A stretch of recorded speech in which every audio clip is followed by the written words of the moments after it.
ఆ చక్రాసులో అధిష్టాన దేవతల యొక్క శక్తి ఉంటుంది. అంటే ఒక్కో శక్తి కేంద్రానికి ఒక్కో అధిష్టాన దేవత కంట్రోల్లో ఉంటాయి అవి.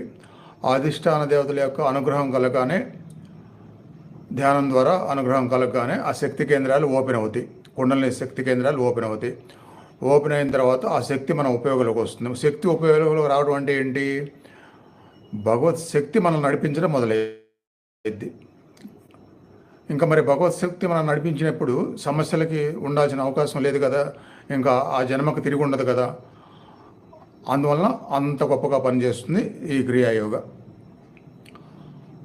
కాబట్టి దీనికి ఎంతో పవిత్రమైనటువంటి స్థానాన్ని ఇచ్చి మనసులో నేర్చుకోవడం మొదలు పెడితే, మీరు ఇలా లైవ్లో నేర్చుకున్నా కానీ ప్రత్యక్ష గురువు ఎదురుగా ఉండి నేర్చుకున్నట్టే.